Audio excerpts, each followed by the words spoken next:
네, 월스트리트 모닝 브리핑 오늘도 함께하고 있습니다. 이번에는요, 우리가 지금 AI 랠리가 하드웨어에서 작년에 보면 뭔가 소프트웨어 쪽으로 더 확산된다라고 했는데 오히려 소프트웨어보다는 하드웨어 안에서도 점점 다양하게 확산이 되고 있습니다. 관련해서 또 오늘 이야기를 나눠볼 텐데 이분은 저희가 월모브에서는 처음 모시는 분입니다. 테크밸리 인사이트의 손정우 대표님과 함께하겠습니다. 대표님 어서 오세요. 안녕하십니까. 네, 반갑습니다.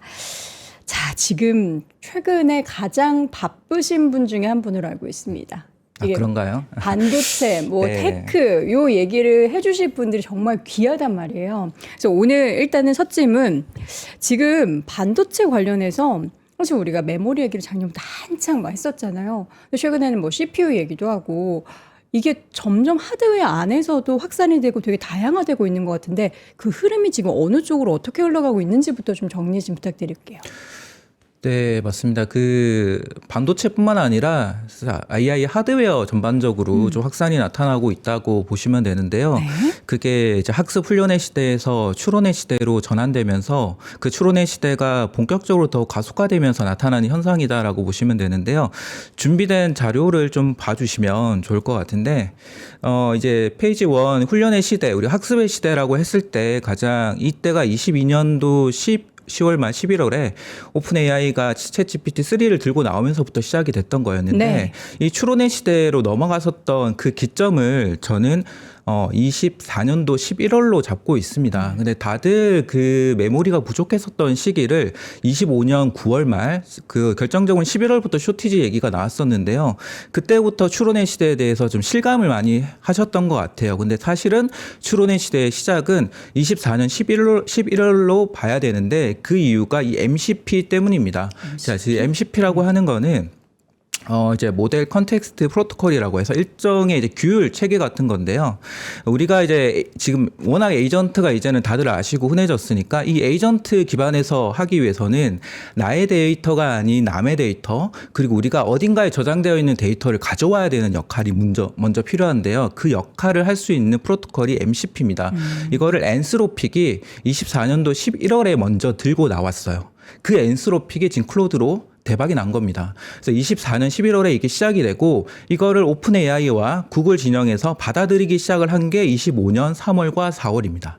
이게 어떤 얘기를 드리냐면 이 추론의 시대는 25년도 상반기부터 본격화되기 시작을 했는데 그러다가 투자가 본격적으로 이 추론에 특화되어서 들어가기 시작한 게 25년 9월, 10월, 11월입니다. 그 전에 어떤 일이 있었냐면 기억하실 수 있는데 25년 작년입니다. 불과 얼마 안 됐는데요. 작년 그 한 9월 초에 오라클이 실적 발표를 하는데 수주 잔고가 아직 급증을 해요. 네. 그런 상황이 이제 클라우드가 기존의 하나 클라우드가 아닌 멀티 클라우드 형태로 수주가 급증하는 현상이 나타나고 거기에 관련된 인프라 투자가 들어가고 그 인프라 투자가 추론형으로 들어가면서 메모리가 부족해지고 그다음에 최근까지 이런 하드웨어가 광통신 쪽으로 확대되는 흐름이 나타나고 있다라고 좀 봐주시면 되겠습니다. 네. 지금 훈련의 시대에서 추론의 시대는 24년도에 이미 시작이 됐고 그것이 이제 말미암은 메모리의 수요가 폭발적으로 증가하게 된 것은 이제 2025년 가을이 맞고 네. 그 다음에 지금 세 번째로 서비스의 시대는 지금 어떻게 돌입이 된 건가요? 그러면? 저희 서비스의 시대를 이 추론이 본격적으로 돈을 벌기 시작하는 시기로 저는 판단을 하고요. 네네. 그게 실물적으로 디바이스 단으로 넘어가는 현상을 좀 더 가속화되는 시기로 보고 있는데요. 이 서비스의 시대는 지금 현재 올해 하반기로 갈수록 확인이 될 것이다라고 보는데 앞서 말씀드린 대로 25년 9월부터 추론이 본격화됐다라고 말씀을 드렸고 그러면 1년쯤 됐을 때부터 우리는 그 증명을 해 나가야 된다라고 생각을 합니다. 그러면 지금 이번에 4월 말에 빅테크들이 실적 발표를 했을 때 어떤 얘기를 했냐면 우리가 이 AI를 에이전트 기반으로 하니 수익성이 좋아지고 있어요라고 증명을 하는 기업들이 등장을 한다는 건데 대표적으로 구글이 그랬고요. 네. 그다음에 아마존이 실적이 좋게 나왔어요. 근데 그들 기업들 말고도 확산이 되는 거는 이 다음 분기 실적 발표에서 좀 증명이 될 것 같고 그게 7월 말 정도가 될 것 같고 이제 9월 초가 되면은 순서대로 실적 발표를 하는데 8월 말에 엔비디아가 하게 되고 9월 초에 오라클 브로드컴이 하게 될 텐데 그때가 사실은 이 약간 변곡점이라고 해야 될까요? 좋을 수도 있고 안 좋을 수도 있습니다. 그러니까 반도체 업황으로 봤을 때 이게 좋았던 시기에 1년 정도 되고 이거를 우리가 다른 관점에서 재해석을 하고 좀 입증을 해야 되는데 결국 그거는 마진과 수익성이거든요. 우리가 지금 계속 투자가 들어가는 시기다 보니까 좋은 쪽으로 해석을 할 여지가 있는데 실제로 그때는 AI가 수익성을 증명할 수 있는지를 확인을 해야 된다. 만약에 증명이 된다고 하면은 제가 여기 적어놓은 서비스의 시대가 본격화되는 흐름이기 때문에 다음 스테이지로 넘어가서 주도주가 확산될 것이다라고 보고 있습니다. 우리가 사실 2024년에 출원의 시대가 시작이 됐고 그것이 어떻게 보면은 이제 빠르게 확산이 되면서 작년도부터 메모리의 수요가 완전 폭발적으로 늘어나서 가격이 급등을 하고 그런 거잖아요. 그러면 이제 서비스의 시대는 말씀해 주신 거에 네. 따르면 올해 말부터 뭔가 시작이 될 텐데 그것에 따라서 뭐가 이제 하드웨어 쪽에서 많이 수요가 더 늘어나게 되고 그리고 그것이 내년에 과연 시장은 어떻게 펼쳐질까를 한번 이제 그려볼 수 있을 것 같은데 네. 대표님은 어떻게 그리고 계실까요?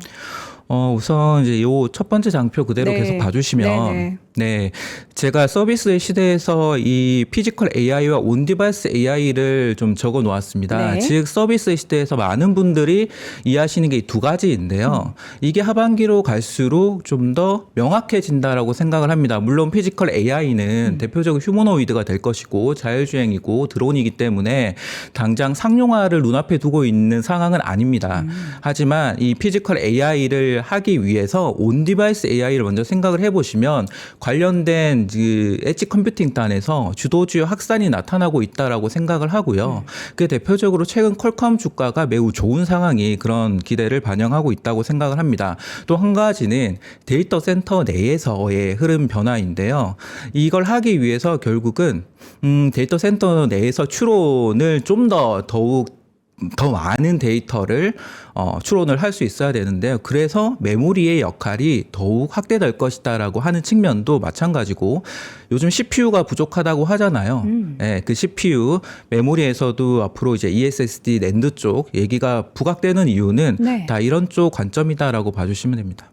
그러면 결국에 지금 추론의 시대 때도 그랬지만 서비스 시대에서도 메모리는 추론보다 더 폭발적으로 사용량이 더 늘어날 수밖에 없다라는 말씀이신 거잖아요. 네, 그렇죠. 와, 그럼 우리가 생각하는 메모리의 사이클, 사실 사이클이라는 단어를 제가 최대한 안 쓰려고 하는데 그거 말고 대체할 만한 단어가 사실 없어가지고 그 흐름이 성장이 언제까지 지속이 된다라고 예상을 혹시 하고 계신가요?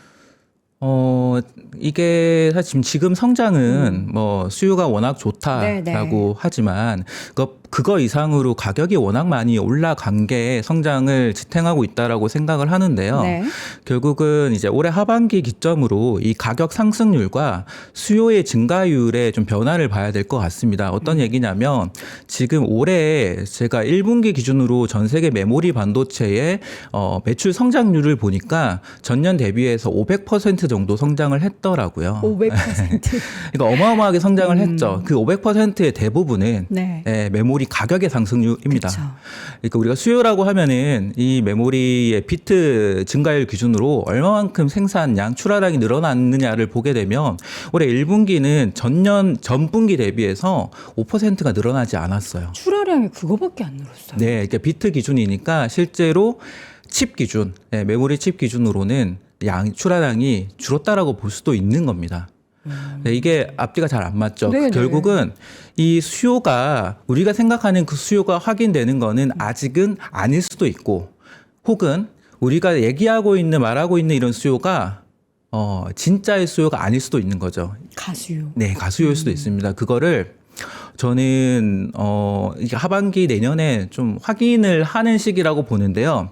그러면 실제로 수요가 좋다고 하면 Q가 늘어날 거예요. 그러니까 출하량, 생산량이 늘어날 건데 지금 메모리 반도체 쪽은 출하량이 늘어날 수가 없는 구조라는 게 함정이죠.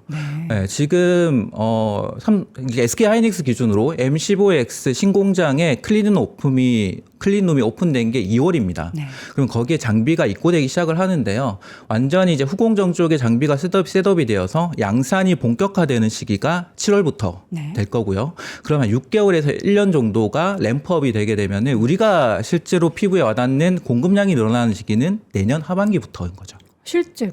내년 하반기는 아직 멀었는데. 네. 그렇기 때문에 공급이 워낙 부족하기 때문에 가격 상승이 지속될 수가 있을 것이고 그 수요가 여전히 계속 부족하다고 하는데 정작 이 수요가 확인되지 않은 시점인데 수요가 확인됐을 때도 공급이 부족하다고 하면 과연 그때도 가격이 가격 상승의 전망이 이 정도밖에 아닐까.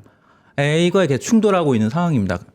지금 3분기까지는 메모리 가격이 계속 상승할 것이다라고 네. 전망을 하고 있어요. 예를 들어서 지금 2분기 현재 진행 중인데 한 40%, 50% 정도 상승할 것이라 보고 있고 삼성전자, SK하이닉스도 ASP가 그 정도 상승을 할 것으로 전망이 되는데 3분기도 대략 15%, 20%.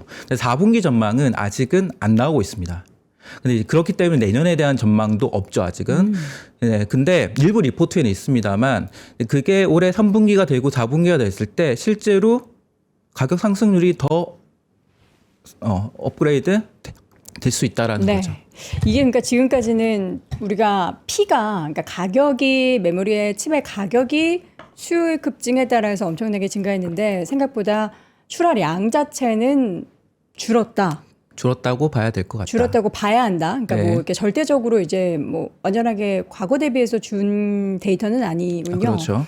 근데 이제 앞으로 내년에 가고 하반기에 갈수록 이게 메모리가 생산량도 늘어나고 또 말씀하셨던 서비스의 시대가 올해 말부터 진행이 되면 메모리 수요는 더 폭발적으로 증가할 건데 그럼 물론 이제 가격이 어떻게 될지는 알 수 없겠지만 이제 실질적으로 이제 Q가 더 늘어나는 구간이 내년에 또 펼쳐지는 거다.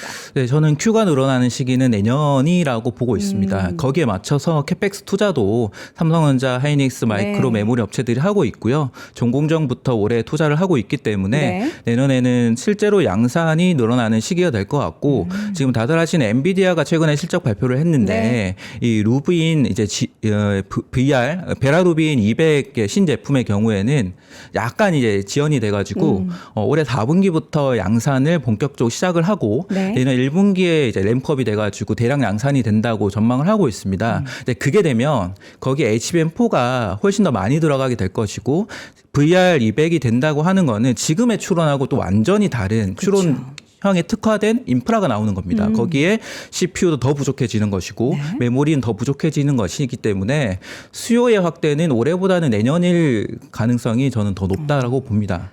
우리 단순 계산을 했을 때 다들 이제 Q가 늘어나면은 당연히 가격은 떨어지는 게 아니야라고 예상을 하잖아요.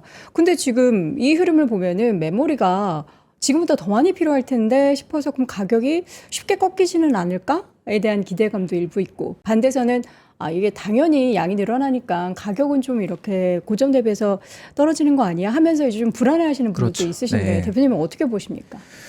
사실 이게 지금 예측이 가능한 영역은 아니다라고 그렇죠. 생각을 해요. 이제 이 메모리 가격은 사실 매크로 지표라고 저는 생각을 하는데요. 그 최근 이제 장기 공급 계약 얘기가 계속 나올 수밖에 없는 게 사실 워낙 부족하기도 하지만 메모리 가격이 워낙 비싸기도 합니다. 그래서 구글이라든지 아마존 같은 빅테크들이 이 메모리 업체들을 찾아올 수밖에 없는 게 본인들이 워낙 필요한 메모리의 수요는 자기들이 잘 알고 있는데 지금 가격이 워낙 비싸기 때문에 장기 공급 계약으로 좀 묶어내려고 하는 부분이 있다. 자, 이 부분은 삼성전자하고 SK하이닉스도 알고 있기 때문에 그럼 어느 정도의 시장 수요를 우리가 판단할 수 있다라고 하면은 거기에 맞게 공급을 하면 되거든요. 그럼 공급 대비해서 수요는 계속 높은 수준으로 유지할 수 있을 것이다. 그렇죠. 네, 그거를 과거와 좀 다른 사이클로 제가 사이클 저도 잘 말 안 하려고 하는데 과거와 사이클이 다르다라고 얘기하는 측면이 예전에는 이제 법령 중심이었잖아요. 지금은 다 맞춤형 중심이기 때문에 빅테크들이 오고 자기들 필요한 제품을 얘기를 하고 거기에 맞는 공급을 하는 측면으로 가기 때문에 이거는 공급자 우위의 시장이 지속된다라고 보는 겁니다. 그래서 단순히 가격이 어느 시점에 폭락을 할 거야라고 보는 거는 예측이 불가능할 것 같고요.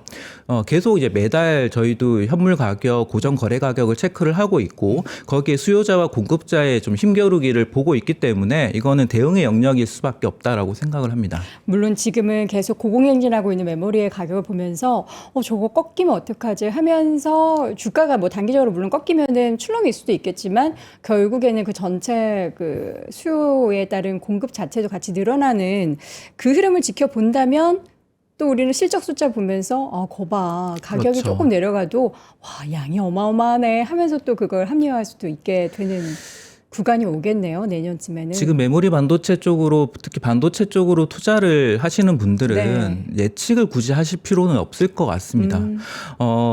적어도 그 기업들의 실적 발표를 통해서 네. 그 기업들의 톤의 변화, 그리고 이제 공급의 변화, 특히 이제 수요보다는 공급의 변화를 좀 체크를 하시면서 네. 좀 사후적으로 대응을 하시는 쪽이 맞을 것 같습니다. 그게 앞서 말씀드린 대로 2분기 실적 발표는 좀 빠르고요. 네. 3분기 실적 발표부터의 변화가 좀 있을 것 같고 빅테크들은 이제 8월에서 9월에 좀 변화, 추론 영역이 본격화됐던 시기부터 1년 정도 됐던 올해 8, 9월의 변화를 좀 보시는 게 시기적으로는 좀 필요할 것 같습니다. 자, 엔비디아 실적이 지난주에 발표가 되고 나서 시장 예상치를 뭐 크게 웃도는 수준은 아니었지만 어쨌든 예상치를 상회하는 흐름이 나타나고 있습니다. 이게 AI 거품론을 잠재울 만한 그런 내용들을 엔비디아가 보여줬다라고 생각하십니까? 그렇죠. 결론적으로는 엔비디아 실적은 매우 좋았다. 네. 하지만 주가는 그렇지 못했다라고 정리할 수 아쉬웠죠. 있을 건데요. 저는 개인적으로 엔비디아 주가는 좀 시기적으로 좀 시차가 있을 뿐이다. 하지만 주가는 이제 얼마 기다리지 않으면은 좀 본격적으로 상승할 수 있을 것이다라고 전망을 하고 있는데요. 네. 엔비디아 주가가 좀 횡보를 하기 시작했던 시점이 작년 8월부터일 겁니다. 자, 그 8월, 9월 시점이 말씀드린 대로 추론 영역이 시작됐던 시점이었고요. 그때부터 주식시장에서 참여자들은 엔비디아한테 계속 반대편에 좀 의문을 품고 있었습니다. 추론에서 너희들은 불리하는 게 아니냐. 브로드컴이 이렇게 잘하고 그리고 메모리 중심으로 가는 상황에서 GPU에 대해서 의심을 하고 있는 그런 거죠. 최근에 CPU까지 워낙 수요가 좋으니까 GPU에 대해서 투자 관점에서 의심을 하게 되는데 이번에 엔비디아 실적 발표에서 고무적이었던 부분은 두 가지 포인트로 정리할 수 있을 것 같습니다. 첫 번째는 하이퍼스케일러, 엔비디아의 고객사는 하이퍼스케일러들인데요. 이들의 캐펙스 증가율보다 엔비디아의 매출 성장률이 높았습니다. 그 말은 뭐냐면 결국 고객사 이상으로 추가적인 고객이 확보되고 있다라는 것을 의미를 하는데요. 그 엔비디아에서 그 고객은 추가적인 고객은 어떤 쪽이냐면 소버린 AI라든지 네오클라우드라든지 혹은 이제 엔터프라이즈 AI 같은 쪽인데요. 우리가 이 앞서 이제 추론에서 그 다음 스테이지로 가기 위해서는 빅테크들, 하이퍼스케일러들 말고 일반 기업들까지도 그리고 일반 정부들까지도 투자하는 시기로 넘어가야 된다고 생각을 하는데 그게 엔비디아 실적에서 확인이 되고 있습니다. 벌써요. 네, 그래서 저는 이 추론이 꺾이지 않을 거다라고 보는 게 엔비디아 실적에서 그렇게 증명이 되었고요. 두 번째는 GPU에서 CPU 네트워킹, 스토리지로 병목이 확산되고 있다라는 걸 증명을 해줬습니다. 그래서 CPU, 네트워킹, 스토리지 이 세 가지 영역이 현재 미국 시장에서도 한국 시장에서도 주도주로 형성이 되고 있는데요. 그렇죠. 근데 이게 다 묶어보면 결국은 베라루빈부터 엔비디아가 가장 잘할 수밖에 없다. 그럼 베라루빈이 양산되는 시점 그 전쯤 얼마 전부터는 엔비디아가 다 주도할 수 있는 시장이 될 것이다라고 보고 있고요. 그게 뭐 언제가 딱 시점이다라고 볼 수는 없겠지만 올해 아닌. 네, 당연히 그렇죠? 올해 아닐 것 같고요. 베라루빈의 양산 시점이 네. 9월 말부터니까요. 네. 그 앞전인데요. 그 이제 왜 주식 투자를 하시면 이제 그 주인과 개의 얘기를 들어보셨습니다. 네, 네. 주인이 개의 목줄을 잡고 끌고 가는데 어떤 경우는 개가 먼저 앞서 나가죠. 그쵸. 어떤 경우는 주인이 개를 끌고 가려고 하지만은 네. 개가 안 따라오는 구간이 있습니다. 저는 지금 엔비디아 주가가 아무리 끌고 가려고 해도 안 따라오는 구간인데 어느 시점에는 더 앞서 나갈 수도 있다라는 거고요. 올해 하반기부터는 좀 바뀔 것 같습니다. 주가와 주인 간의 관계. 지금은 이제 우리가 빨리 좀 와. 이렇게 하고 네. 있는데 어느 순간에 눈떠 보고 이제 여름이 좀 지나고 하면은 저기 멀리 먼저 이제 가볼 수 있는 엔비디아의 주가 움직임을 예상을 하고 계시군요. 여기에서 이제 한 가지 좀 힌트를 말씀드리면 최근 이제 금리가 올라가고 어제 매크로의 변화 때문에 하이퍼스케일러들의 캐펙스가 둔화될 수 있다라는 얘기들을 계속 하고 있잖아요. 그렇죠. 근데 한편으로는 이게 엔비디아한테는 기회예요. 고객사들의 이 캐펙스가 둔화되는 거는 네. 안 좋지만 네. 그거의 반대급부로 네오클라우드의 성장이 가속화될 수밖에 없습니다. 왜 그러냐면 왜 그렇죠? 하이퍼스케일러들이 네. 이제 자기들이 이 AI 서비스를 하기 위해서 네. 가장 먼저 선택을 하는 거는 자체적인 데이터 센터를 구축하는 겁니다. 네. 그러면 예를 들어 가지고 1기가와트짜리의 데이터 센터를 만들기 위해서는 대략 현재 기준으로 한 40에서 50빌리언 달러 정도가 들어가요. 네. 예, 하이퍼스케일러 기준으로. 그런데 금리가 올라갈수록 매크로가 불안정할수록 이 정도 이제 금액에 대한 부담을 느끼게 되죠. 그렇죠.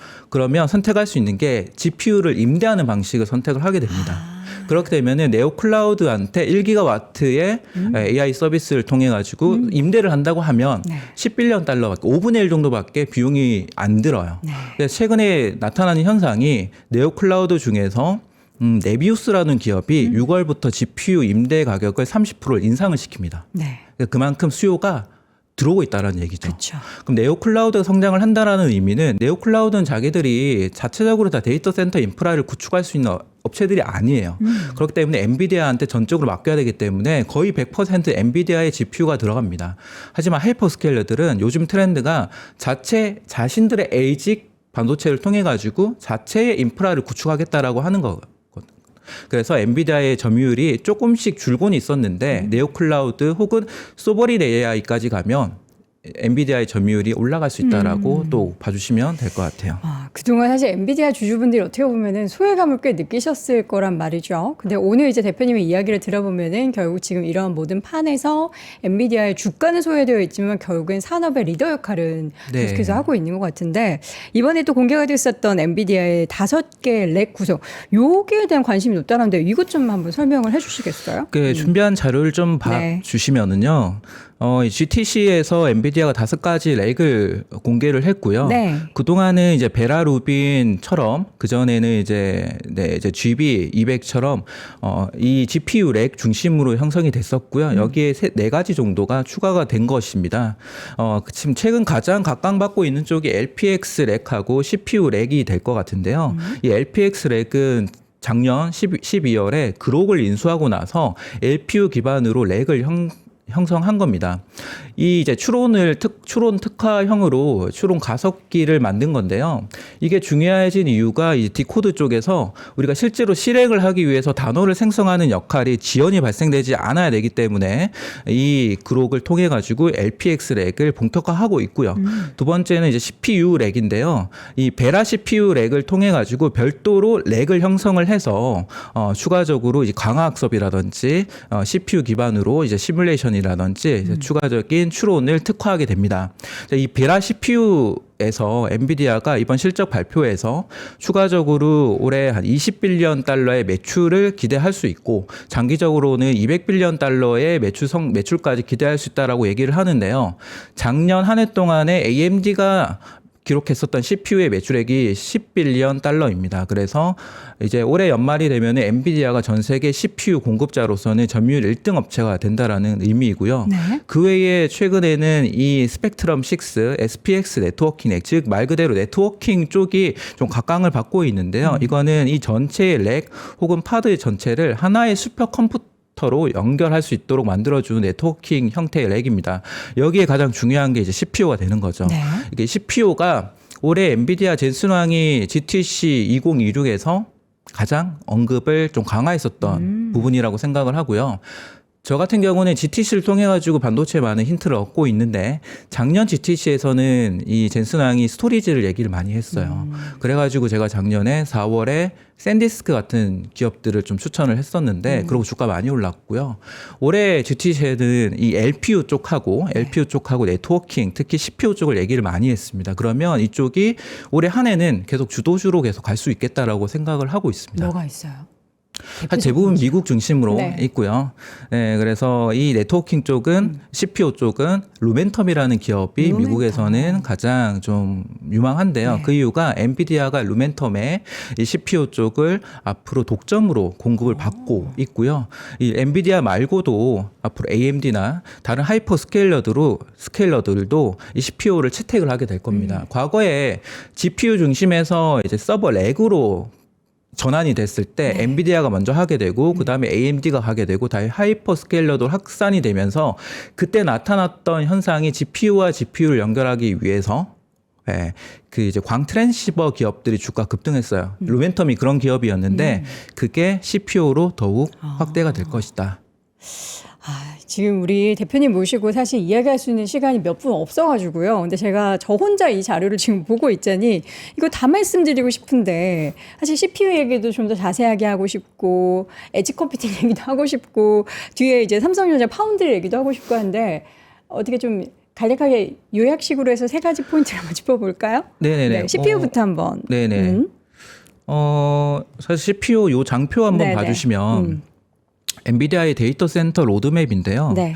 엔비디아는 데이터 센터를 크게 세 가지 정도로 해서 로드맵을 잡고 있습니다. 네. 첫 번째는 이제 칩 레벨, 시스템 폼팩터, 시스템 형태로 이제 키우는 형태이고요. 네. 두 번째는 스케일업이라고 해서 단일 서버 내부에 GPU 간의 통신을 확대하는 방식입니다. 이제 아래 그래프에 보시게 되면은 이제 기존의 GPU에서 서버 렉으로 현재는 이제 파드 형태로 서버와 서버를 묶는 형태로 스케일업이 진행이 되고 있고요. 그다음에 스케일아웃인데요. 서버 간의 이제 서버와 서버의 대역폭 확장을 위해서 네트워크를 묶는 형태입니다.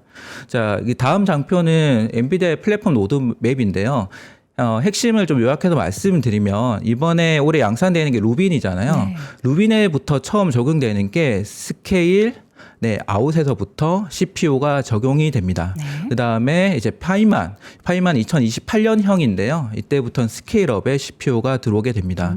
즉 이제 CPU의 채택 시기는 올해 루빈부터 시작이기 때문에 내년에 이런 기업들의 실적이 이제 폭발적으로 늘어난다는 거고요. 루멘텀이 실적 발표에서 얘기를 하기를 향후 1년 동안 본인들의 매출액이 2배 성장할 것이다라고 얘기를 하고 있고요. 그러니까 국내 밸류체인으로 보게 되면은 사실 CPO 관련된 밸류체인이 약하지만은 결국 CPO나 앞서 말씀드린 CPU나 이런 쪽이 다 결국은 기판이거든요. 그래서 국내에는 기판이 주도주가 계속 될 수밖에 없는 게 그렇군요. 이런 폼팩터들이 등장하면 할수록 다 기판으로 연결될 수밖에 없는 게 현재 구조이기 때문에 그렇다라고 봐주시면 됩니다. 기판. 우리나라에서 이제 뭐 대표적인 기업들도 최근에 뭐 주가가 네, 날아가고 있잖아요. 그게 당연한 수순이었군요. 거죠. 네. 메모리 다음에 투자처를 기판으로 생각하시는 분들은 그러면 지금 잘 투자하고 계신 거네요?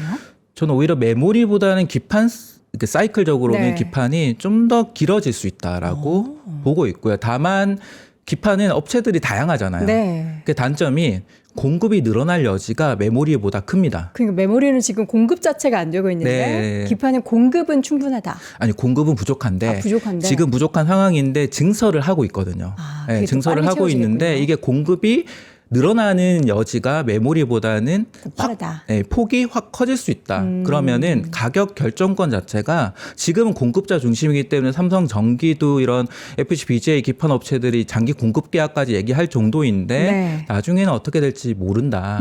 다만 기판은 사이클적으로는 메모리보다는 뭐 CPU도 얘기가 나와야 되고 나중에는 HBF까지 얘기 나오고 하면서 길어질 수 있는 여지가 네. 있는 거죠.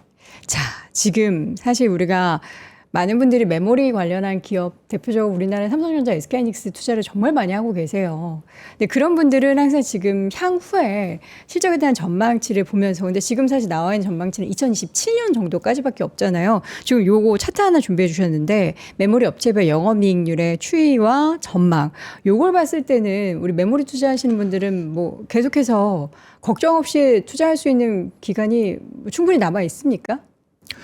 뭐 계속 제가 좀 장기적인 사이클을 네. 말씀드렸고 하반기에 이제 공급과 수요에 대해서 확인을 해야 된다고 그쵸. 말씀을 드리고 있는데요. 사실 이제 사후의 대응 영역이고 요 이제 메모리의 영업이익률 추이 및 전망을 보여드린 이유는 그 대응을 하기 위해서 미리 준비해야 될 것들을 말씀드리기 위해서입니다. 네. 자, 삼성전자, SK하이닉스, 마이크론의 영업이익률을 비교를 해보시면 이번 1분기에 지금 삼성전자가 71.5%를 기록을 했고요. 네, 지금 마이크론도 지금 72% 정도 영업이익률 기준으로 기록을 했습니다. 지금 3사가 70%가 처음 넘었습니다. 그런데 이제 2분기가 되면은 3사 모두 75%를 넘어가게 되고요. 이제 그 다음부터를 한번 보시죠. 77%, 그러니까 80%를 넘어가지는 못하고 현재 컨센서스 기준입니다. 80%를 넘어가지 못하고 좀 고여 있는 모습을 보이게 되는데요. 이게 사실 두 가지 현상이다라고 봐주시면 됩니다. 네. 첫 번째는 이제 가격 상승률 자체가 1분기, 2분기가 어느 정도 이제 높은 정점이고 3분기로 갈수록 좀 둔화되는 거는 다들 예상하는 부분이기 때문에 그 ASP의 상승률을 반영하고 있는 게 있고요. 그 ASP 상승률보다 마진이 올라가지 못하는 이유는 하반기로 갈수록 비용이 증가할 여지가 있습니다. 비용? 네, 대표적으로 HBM 포가 네. 양산이 되게 되면은 관련된 비용이 증가되는 부분이 있을 거고요. 그리고 이 HBM4는 현재 기준으로는 범용의 뭐 디램이나 특히 낸드조차도 HBM 기준으로는 마진이 낮습니다. 네. 그냥 마진이 낮은 제품이 양산이 됐을 때 전체 믹스에 마진이 떨어질 수 있다라는 여지가 있죠. 두 가지 때문에 어느 정도 영업이익률은 위에서 유지가 될 것이다라고 보고 있습니다. 그러면 이 주가적으로는 이 마진이 상승하지 못한다고 하면 지금 마진 상승해 왔었던 구간에서 마진이 상승하지 못한다고 하면은 모멘텀 자체는 떨어질 수가 있거든요. 그럼 여기에서 우리가 고민해야 되는 거는 절대적인 영업이익 숫자가 늘어날 수 있느냐를 봐야 되겠죠. 그러면 가격보다는 이제 수량 자체가 중요해지는 시기가 될 것이다라고 보고 있고요. 결국 그게 수요입니다. 그 사실 주가 상승 예전에 이제 엔비디아의 주가 상승을 우리가 반추해 보면은 그때 이렇게 영업이익률이 엄청나게 급증을 했을 때 정말 가파르게 주가가 오르다가 그리고 나서 정점을 맞이하면서 그때부터 주가가 조금 힘들었거든요. 네. 숫자가 더 올라가지 못하는 것에 대해서 과연 메모리 기업들도 이번에 그럴지 안 그럴지는 사실 가봐야 알겠지만 맞습니다. 가봐야 알죠. 약간 그 생각이 들어가지고 조금 3분기부터는 약간 봐야 될 부분들이 많게 맞습니다. 들겠네요. 앞서 뭐 이제 하이퍼스케일러들도 얘기 드렸고 엔비디아 얘기도 드렸고 이제 그리고 메모리의 지금 마진 측면에서도 얘기를 드렸는데요. 네네. 이렇게 3분기가 약간 그 변곡점이 될 수 있는 게 네. 이런 측면입니다. 그래서 이거를 좀 비껴나가고 회복을 하게 되면 주가는 더 갈 수 있는 영역이 될 것이고요. 어쨌든 모멘텀 관점에서는 P보다는 Q가 중요해지는 시기는 맞는 것 같고요. 그러면 우리가 수요라는 측면에서 봤을 때 수요를 예측하기는 상당히 힘든데요. 네. 지금 하나의 리스크가 될 수 있겠다라고 생각을 하는 게 다들 이 메모리의 수요를 서버단에서 보고 있잖아요. AI 데이터 센터의 네. 수요로 잡고 있는데요. 네. 이 AI 데이터 센터가 계획대로 지어지지 못할 리스크에 대해서 우리가 고민을 좀 해야 된다는 거죠. 현재 미국에서 저도 이제 테크벨을 통해서 현업자들의 얘기를 많이 듣고 있는데, 미국에서는 실제 AI 데이터 센터를 짓는 거에 대해서 시민 단체나 이제 그 시민들이나 이제 여러 이제 여론들이 좋지 않은 상황이고요. 그렇기 때문에 또 나타나는 현상이 이제 전력을 어떻게 확보하느냐라는 측면이고, 그래서 이제 반대급부로 주도를 했었던 게 연료전지 업체들이 되는 건데요. 이제 그게 고착화가 된다고 하면은 제때에 지어지지 못할 경우에 관련된 GPU나 메모리의 수요가 우리 예상했었던 기울기로 가지 못할 수 있는 위험이 있습니다. 그것이 이제 앞단에서 데이터 센터에 대해서 지연이 되면 이제 당연히 지연될 수밖에 네. 없는 상황이 연출이 될 수 있기 때문에 그런 우려도 분명히 할 수는 있는데 저희가 이제 오늘 시간이 다 돼가지고 사실 우리 손 대표님은 유니스토리 자산운용에서 김장인 본부장님과 함께 했었던 걸로 제가 알고 예. 있습니다. 근데 저희 원무부에서는 처음 뵙는데 좀 자주 나와 주셔야 될 것 같아요. 볼까요? 오늘 못한 이야기 지금 거의 3분의 1밖에 얘기 못했거든요. 3분의 1도 사실 네. 못했고 그쵸, 준비한 그쵸. 자료 자체가 제가 할 수 있는 얘기 일부만 가져왔기 그러니까요. 때문에. 네. 저희가 이야기할 내용들이 많을 것 같아서 자주 좀 오셔서 새벽이지만 부탁 좀 네. 드리도록 하겠습니다. 오늘 말씀 여기까지 들어볼게요. 아쉽지만 테크밸리 인사이트의 손정훈 대표님은 보내드리도록 하겠습니다. 말씀 고맙습니다. 감사합니다.